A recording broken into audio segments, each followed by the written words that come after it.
जय गुरुदेव। और दोस्तों, मेरे चैनल सिद्ध सावर मंत्र में आपका एक बार फिर से हार्दिक स्वागत है। और देखिए, आज की वीडियो आपके लिए बहुत ही ज़्यादा महत्वपूर्ण है, क्योंकि आज मैं आपको पितृ पक्ष के बारे में बताने वाला हूं, जो कोई श्राद्ध भी जिनको बोलते हैं। पितरों के लिए ये 15 दिन आते हैं।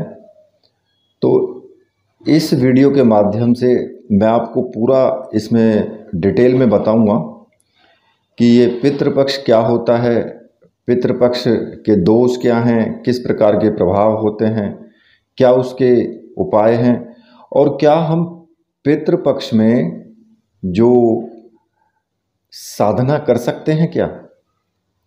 देखिए, जैसे कि दुर्गा साधना है, या फिर अप्सरा साधना है, यक्षिणी साधना है, योगिनी साधना है, क्या ये सब साधनाएं पितृपक्ष में की जा सकती हैं?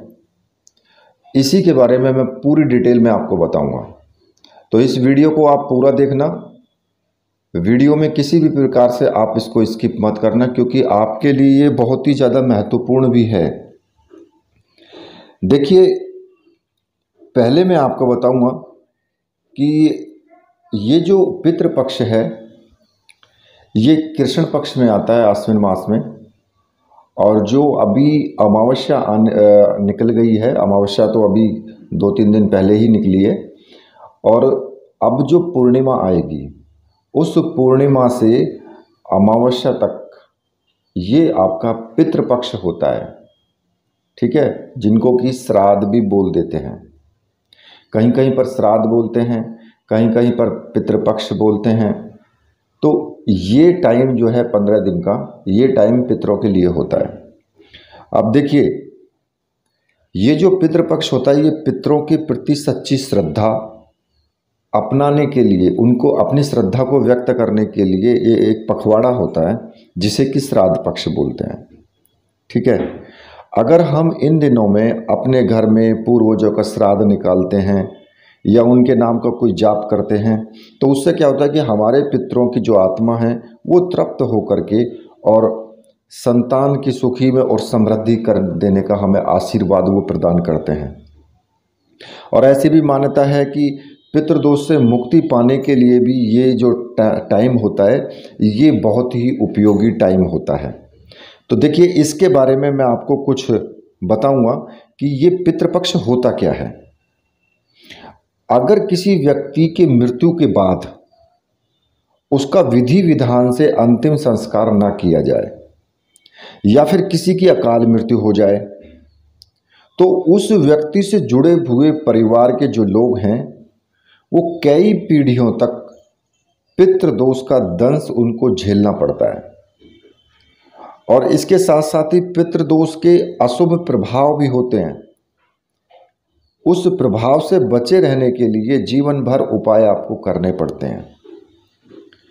क्योंकि अगर कोई व्यक्ति हमारे परिवार में, हमारे किसी भी जो हमारे जैसे कि ताऊ, चाचा, भाई, पिता या माता, वो अगर गुजर जाते हैं, तो उसके बाद इसके जो लक्षण हैं वो किस प्रकार के होते हैं, अगर ये दोष आपके ऊपर आता है तो। पहली बात तो ये है कि पितृ दोष किस वजह से होता है।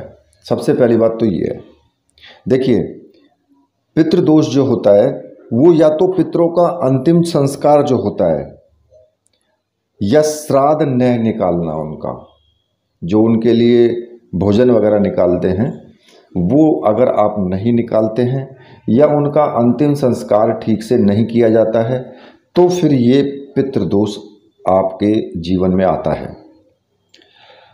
या फिर पितरों को भुला देना, या फिर उनका अपमान करना।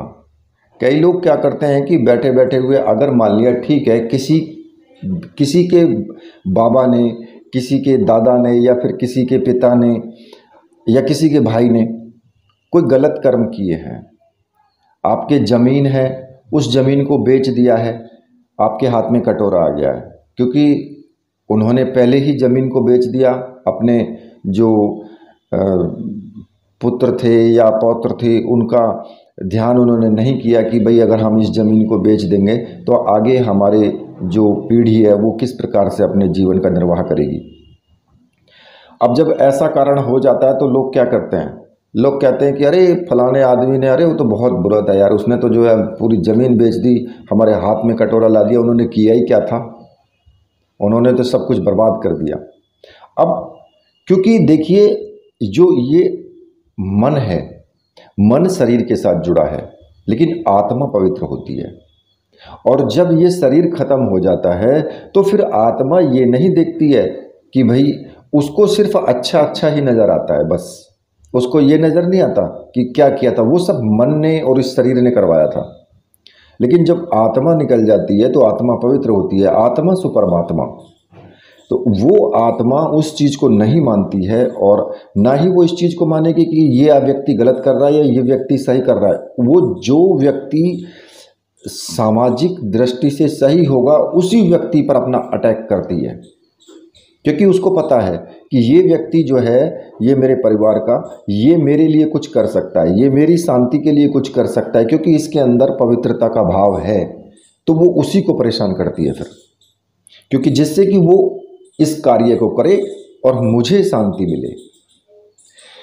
तो या तो पितरों को भुला देना या उनका अपमान करना, ये भी पितृ दोष का एक कारण है। या फिर धर्म के विरुद्ध आचरण करना, अगर आप धर्म के विरुद्ध आचरण करते हो अपना, तो फिर वो भी पितृ दोष बाद में बन जाता है। जैसे कि पीपल का पेड़ हो गया, नीम का पेड़ हो गया और बरगद का पेड़ हो गया। इन पेड़ों को किसी भी प्रकार से हानि पहुंचाना या इनको कटवाना या इनको काटना या इनको तोड़ना, तब भी आपके जीवन में पितृदोष होता है।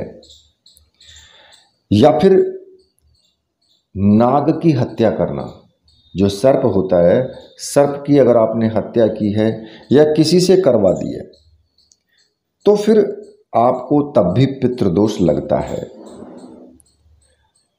क्योंकि बहुत से कारण होते हैं इसके कि जो पितृदोष होने के कारण माने जाते हैं। अब आता है कि भाई इनके लक्षण क्या होते हैं, कैसे पहचाना जाए कि पितृदोष है या नहीं है। तो देखिए, पितृदोष होने पर व्यक्ति के जीवन में संतान का सुख नहीं मिलता है उसे। अगर किसी के संतान नहीं है तो समझिए कि आपकी कुंडली में पितृदोष जरूर है, किसी भी कारण से हो। और अगर मिलता भी है तो कई बार संतान विकलांग पैदा होगी या उसकी मंद बुद्धि की होगी संतान, जैसे कि माइंड में कुछ प्रॉब्लम होगी, पागल टाइप का बच्चा पैदा होगा, या फिर चरित्रहीन होती है उसकी संतान। या फिर ऐसा भी होता है कि कई बार बच्चे पैदा होते होते ही मृत्यु को प्राप्त हो जाते हैं। तो ये पितृदोष के भी कारण होते हैं। नौकरी, व्यवसाय, आप बहुत मेहनत करते हैं लेकिन उसके बावजूद भी आपके हानि ही होती रहती है, पैसा आपके पास नहीं रुकता है, ये भी एक पितृदोष का लक्षण है।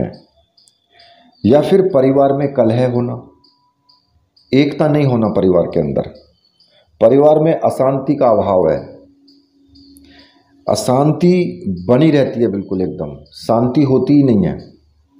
आप चार अगर परिवार के व्यक्ति एक जगह बैठ करके बात करेंगे तो बात करते करते ही आपके बीच में लड़ाइयाँ हो जाती हैं और आप एक दूसरे से लड़ने के लिए तैयार हो जाते हैं। यहाँ तक भी होता है कि वहीं से उल्टा सीधा भी आपस में बोलना शुरू कर देते हैं और मनमुटाव हो करके ना वो उसके घर जाता है ना वो उसके घर जाता है, सब अलग अलग हो जाते हैं। तो ये भी एक पितृदोष का ही लक्षण होता है।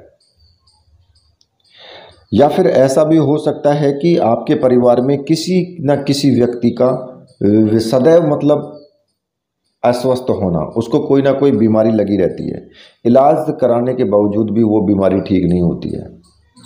कई बार घर में कभी कोई बीमार हो रखा है, कभी कोई बीमार हो रखा है, कभी कोई बीमार हो रखा है, इस तरीके से चलता रहता है।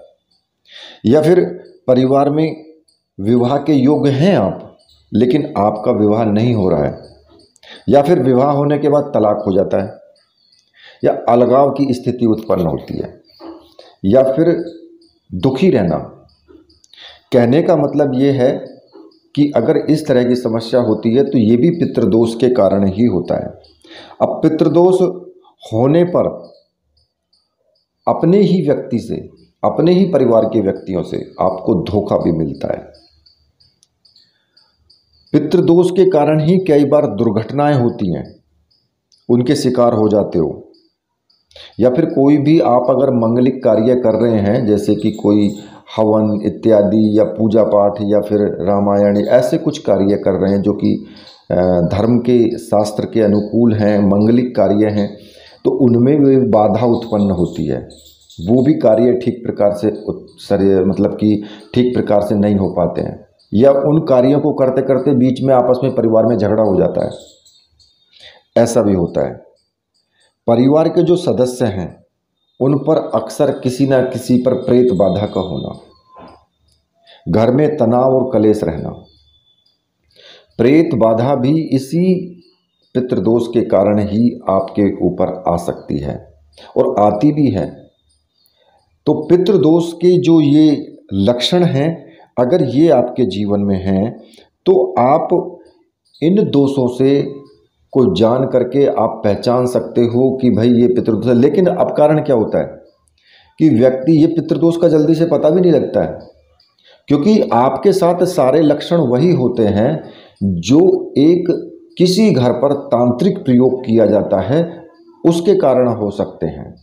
ऐसे लक्षण तब भी होते हैं किसी ने तंत्र प्रयोग किया हो, और ऐसे लक्षण तब भी होते हैं जब पितृदोष हो। तो इसको पहचानना मुश्किल हो जाता है। लोग पितृदोष नहीं मानते, लोग घूमते रहते हैं तांत्रिकों के चक्कर में कि भाई यहाँ पर जाएं वहाँ पर जाएं, और वो क्या करेंगे, वो आपका पैसा लेने के लिए आपको उपाय बताएंगे कि नहीं नहीं आपके ऊपर तो फलाने पड़ोसी ने करवा दिया है, आपके भाई ने आपके ऊपर करवा रखा है, आपकी चाची ने करवा दिया है, आपकी ताई ने करवा दिया है, जिसकी वजह से ये सब परेशानी हो रही है। अब आप कहोगे जी इसका उपाय करो। अब उपाय क्या होगा, आपके 10-20 हज़ार रुपये खर्च होंगे जी, इसमें सामग्री और ये सब पूजा का सामान लगेगा। लास्ट में क्या होगा, लास्ट में कुछ हल नहीं निकलने वाला है, आपको कोई फ़ायदा नहीं होगा, क्योंकि पितृदोष को वो हटा ही नहीं सकता है तंत्र विद्या के द्वारा। पितृदोष कभी भी तंत्र विद्या के द्वारा नहीं हट सकता है। पितृदोष के उपाय किए जाते हैं, पितृदोष के निवारण के लिए साधना की जाती है, और पितृदोष निवारण की साधना मैंने अपने चैनल पर दी हुई है। आप चैनल पर सर्च करके वहाँ से पितृदोष निवारण की साधना देख सकते हैं कि किस प्रकार से आपको पितृपक्ष में ही ये साधनाएं करनी चाहिए।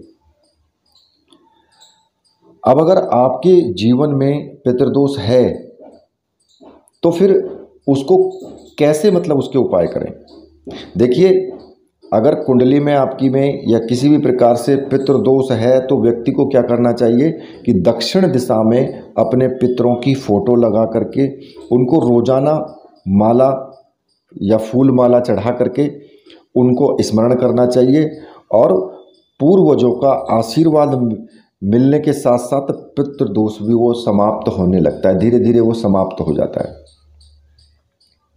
या फिर पूर्वजों के जो निधन हो जाता है उसमें ब्राह्मणों को जो है श्रद्धापूर्वक भोजन कराएं, और उनको जो भी आपकी श्रद्धा हो उस श्रद्धा से आप उनको दान दक्षिणा दें। अगर घर के पास में लगे पीपल के पेड़ पर दोपहर में ही आप जल चढ़ाएं, दोपहर में जल चढ़ाएं, उस पर पुष्प, चावल, दूध, गंगाजल, काले तिल, ये सब पीपल के वृक्ष पर चढ़ाएं।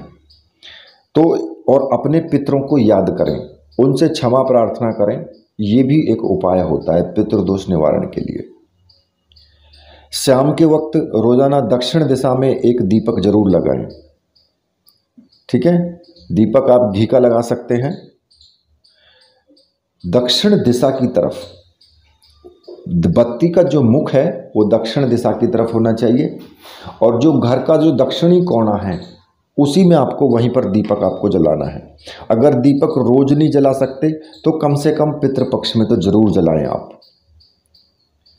अगर कुंडली में पितृदोष दूर करने के लिए आप किसी गरीब कन्या का विवाह आप करवा सकते हैं। अगर आपके पास पैसा है थोड़ा बहुत, तो किसी भी गरीब कन्या की विवाह कराने में उसकी विवाह करवाएं या विवाह में मदद करें उसकी, तो उससे भी आपको बहुत लाभ मिलता है। ठीक है, इससे पितृपक्ष में शांति। और देखिए ये जो दोष है ये जन्मों तक चलता रहता है। मान लिया कि आपके परिवार में अगर पितृदोष है तो फिर आपके जो पुत्र हैं उनके जीवन में भी वही सब घटनाएं चलती रहेंगी, उनके जो पुत्र होंगे फिर उनके जीवन में भी वही सब घटनाएं चलती रहेंगी। मतलब कि ये कई कई जन्मों तक, कई कई पीढ़ियों तक पीछा नहीं छोड़ता है ये पितृदोष। और देखिए पितृदोष का निवारण कोई दूसरा इसलिए नहीं कर सकता क्योंकि वो आपके परिवार के ही पितृ होते हैं, और जब वो आपके परिवार के हैं तो कोई दूसरी शक्ति इसमें बिल्कुल भी हस्तक्षेप नहीं कर सकती है, क्योंकि ये भगवान का नियम है। अगर आप सोचें कि मैं माता काली से या भैरव से मैं ये सब शांति करवा लूं तो नहीं कर पाएंगे, क्योंकि ये जो आत्माएं होती हैं ये भगवान की एक ऐसी माया है कि इन गरीब परिवारजनों के सामने कोई भी देवता कुछ भी नहीं कर सकता है।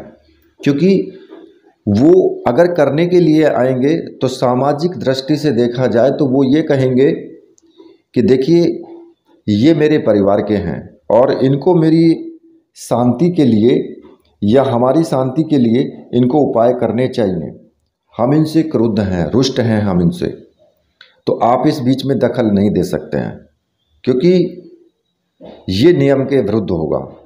तो इसलिए उन देवी देवताओं को भी वापस हटना पड़ता है फिर, क्योंकि धर्म की दृष्टि से और सामाजिक दृष्टि से उनकी बात सच होती है, सही होती है। तो इसलिए इसमें कोई भी देवता किसी भी प्रकार से कुछ भी नहीं कर सकता है। हाँ, इन साधनाओं में एक चीज़ हो सकती है पितृपक्ष में कि आप जैसे भगवान का जाप करते हैं, ओम नमो भगवते वासुदेवाय, ओम नमः शिवाय, गायत्री मंत्र, इनकी आप साधना कर सकते हैं। संकल्प लेकर के आप इनकी साधना कर सकते हैं कि हमें हमारे जो पितृ हैं उनको शांति मिले, या फिर गुरु मंत्र का भी आप जाप कर सकते हैं। अब देखिए मैं आपको यहाँ पर एक चीज़ आपको बता देना चाहता हूँ कि क्या हम पितृपक्ष में साधनाएं कर सकते हैं। तो देखिए मेरे कहने का सीधा सा तात्पर्य है कि अगर आप भगवान विष्णु का, भगवान शिव का, या ब्रह्म स्वरूप ब्रह्मा जी का, या फिर माता गायत्री का, वेद माता का, या फिर किसी भी और देवी देवता का, अगर आप इनका जाप करते हैं तो आपको क्या होगा कि आप अगर, क्योंकि वो तो देखिए स्वयं परमात्मा है, नारायण तो परमात्मा है और उन्हीं का सब अंश है, जितनी भी आत्माएं सब उन्हीं का अंश है। तो अगर आप उनका जाप करते हैं तो उनका जाप करने से इन पितरों की शांति होती है, इनको शांति मिलती है, क्योंकि भगवान का नाम जपने से पितरों को शांति होती है। तो इसलिए अगर आपके जीवन में पितृदोष है तो आप या तो नारायण भगवान की या शिव की या फिर गायत्री मंत्र की, इनकी साधना आप निरंतर कर सकते हैं। अगर आप इनकी साधनाएं निरंतर करते हैं, इनका मंत्र जाप निरंतर करते हैं, पितृपक्ष छोड़ करके अगर दैनिक जीवन में भी आप इनका मंत्र जाप करते हैं तो उससे भी आपके पितरों को शांति मिलती है और पितृदोष जल्दी से आपके ऊपर हावी नहीं होता है। अगर आपके जीवन में है, भले ही आप कितना भी अगर इनका जाप नहीं करते हैं तो 100% आपको परेशानी होगी होगी, और अगर आप ये साधना, ये इन मंत्रों का जाप करते हैं तो फिर जल्दी से आपको ये परेशानियों का सामना नहीं करना पड़ता है। अब दूसरी बात ये कि क्या अप्सरा साधना, योगिनी साधना, इन सब साधनाओं को किया जा सकता है? तो मेरे कहने का तात्पर्य सीधा सा ये है यहाँ पर कि देखिए पितृपक्ष में आप ये साधनाएं कर सकते हैं। अब आप कहेंगे कि जी आप तो बिल्कुल ही विरुद्ध बोल गए, आपने तो हद ही कर दी कि लोग कहते हैं, दुनिया कहती है कि पितृपक्ष में या श्राद्ध पक्ष में ना तो कोई आपकी पूजा पाठ लगती है किसी देवी देवता की, ना किसी और किसी भी प्रकार की आप साधना कर सकते हैं, ऐसा पंडित लोग बताते हैं।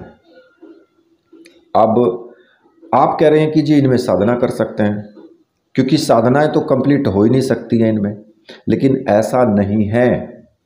मैं आपको बोलता हूं, किसने कह दिया? देखिए ये सब पैसा कमाने का ढोंग है, सीधी सी क्लियर बात है। उसी परमात्मा के सभी दिन हैं, सारे दिन उसी ने बनाए हैं। लेकिन पितृपक्ष में आप क्यों कर सकते हैं साधनाएं, मैं आपको उसका कारण बताता हूं। और पितृपक्ष में साधनाएं सरल भी हो जाती हैं। कैसे होती हैं कि अगर पितृपक्ष चल रहा है, श्राद्ध पक्ष चल रहा है, तो आपके जितने भी पितृ हैं वो आपके घर पर विराजमान होते हैं। उस वक्त 15 दिन के लिए आपके दरवाजे पर बैठे रहते हैं। वो उनकी आस रहती है कि मेरे लिए या हमारे लिए, मेरे जो परिवार के व्यक्ति हैं, मेरा पुत्र है, मेरा पौत्र है, वो हमें भोजन देंगे, वो हमारी आत्मा की शांति के लिए उपाय कर रहे होंगे। उनकी आस रहती है अंदर से, उस आत्मा की अंदर से एक आस होती है। वो घर के दरवाजे पर बैठे रहते हैं, लाइन लगा करके बैठे रहते हैं अपने घर के दरवाजे पर कि मेरे लिए मेरे पुत्र, मेरे पौत्र जो हैं वो हमारे लिए कुछ दान दक्षिणा करेंगे जिससे कि हमें शांति मिलेगी। अब जब वो दरवाजे पर बैठे हुए हैं और आप अगर अंदर साधनाएं कर रहे हैं, अब साधना में आप ये तो नहीं है कि आप भगवान का नाम नहीं लोगे, भगवान का भी नाम लोगे, चाहे अप्सरा साधना करो, योगिनी साधना करो, यक्षिणी करो, भैरव करो, कोई भी करो। अब होगा क्या कि मान लिया कि आप यक्षिणी साधना कर रहे हैं, अप्सरा साधना कर रहे हैं, उस साधना में जो नेगेटिव एनर्जी है अगर वो एक्टिवेट होती है तो आपके पितृ उस नेगेटिव एनर्जी को, उस जो भी वो प्रेत आत्मा, भूत है, प्रेत है, जिन्न है, या फिर, क्योंकि हर किसी देवी देवता के साथ में नेगेटिव एनर्जी होती है। हर किसी देवी देवता के साथ में कोई ना कोई यक्ष होता है, किसी के साथ भूत होते हैं, किसी के साथ प्रेत होते हैं। और साधना जब आप करते हैं तो इन्हीं शक्तियों को भेज करके वो आपकी साधनाओं को खंडित भी करवाते हैं। क्योंकि अप्सरा से पहले, यक्षिणी से पहले उनके जो गण होते हैं वो आ जाते हैं जो कि दिक्कत पैदा करते हैं। अब ऐसी स्थिति में अगर आपके पितृ आपके दरवाजे पर बैठे हैं ना, तो उनकी हिम्मत ही नहीं है कि वो घर के अंदर घुस जाएं, क्योंकि पितृ आपके उस शक्ति को घर के अंदर नहीं आने देंगे, क्योंकि वो पितृपक्ष चल रहा है। और पितृपक्ष में उनको प्रभु का आशीर्वाद होता है, प्रभु का नियम है कि इस घर के अंदर या तुम्हारा अधिकार है। और जब तुम्हारा अधिकार है और तुम्हारे घर के अंदर तुम्हारी मर्जी के खिलाफ कोई दूसरी व्यक्ति घुस ही नहीं सकता है, कोई दूसरी नेगेटिव एनर्जी घुस नहीं सकती उस वक्त में, क्योंकि आपकी रक्षा के लिए, अपने घर की रक्षा के लिए आपके पितृ आपके दरवाजे पर खड़े होते हैं सारे, और उनको अधिकार होता है क्योंकि वो अपने घर के मालिक हैं। अरे वो मालिक हैं तभी तो आपके अपने दरवाजे पर बैठे हैं। तो उस स्थिति में आप अगर अंदर साधना कर रहे हैं तो आपकी साधना निर्विघ्न रूप से पूर्ण होगी। अब रही बात दूसरी की, जो शक्ति है जिसकी आप पूजा उपासना कर रहे हो, मान लिया आप बटुक भैरव की कर रहे हो, या फिर किसी यक्षिणी की कर रहे हो, या फिर किसी अप्सरा की या योगिनी की, किसी की भी कर रहे हो, उसको नहीं रोक सकते वो, क्योंकि वो एक पवित्र आत्मा है, वो एक पवित्र शक्ति है। तो पवित्र जो शक्ति है वो आपके घर के अंदर एंट्री कर सकती है और वो आपको दर्शन दे सकती है।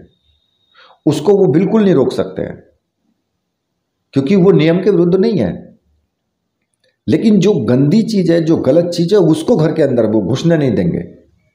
तो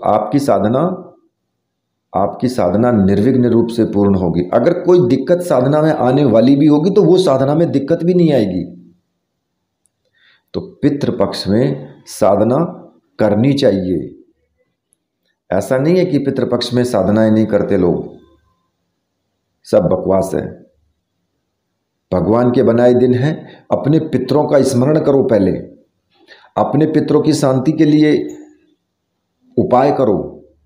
जब साधना शुरू करो तो सबसे पहले अपने पितरों का नाम लो, अपने पितरों से पूजा अर्चना करो, अपने पितरों से अनुन्य विन्य करो कि मैं साधना कर रहा हूँ, आप मेरे दरवाजे पर बैठे हैं, मेरे से जो भी गलती हुई है या मुझसे जो भी गलतियाँ हो रही हैं उनको मुझे क्षमा करें। मैं आपको चरण पकड़ता हूँ, मैं आपसे क्षमा याचना करता हूँ और मेरी साधना में आप मेरा सहयोग करें। तो देखिए भला कैसे आपकी साधना नहीं होती है आगे, कैसे साधना आगे नहीं बढ़ती है। वो सारे पितर आपकी सहायता करेंगे। और आप उनको, क्योंकि आप साधना से पहले उनका नाम ले रहे हो, उनका जो पूजन कर रहे हो, तो इसलिए वो सहायता करेंगे आपकी, क्योंकि वो आपके परिवार के व्यक्ति हैं, आपके परिवार की वो आत्माएं हैं। ठीक है, तो देखिए मेरे कहने का सीधा सा मतलब यहाँ पर है कि आप पितृपक्ष में भी साधना कर सकते हैं, कोई भी किसी भी प्रकार का दोष नहीं है। अपने पितरों के लिए भी आप पूजा अर्चना उपाय सब कुछ कर सकते हैं, उनकी भी साधना कर सकते हैं, मंत्र जाप कर सकते हैं, और साथ साथ अपनी भी साधना कर सकते हैं। किसी प्रकार का कोई दोष नहीं है। और जो दोष कहता है वो झूठ बोलता, ढकोसला है सब। मैं नहीं मानता इस चीज को। ठीक है, तो इसी के साथ अब मैं वीडियो को यहीं पर समाप्त करता हूं। तो मेरे साथ बोलिए, बोलिए वीर बजरंगबली हनुमान जी महाराज की जय, बोलिए मेरे परमहंस गुरुदेव की जय।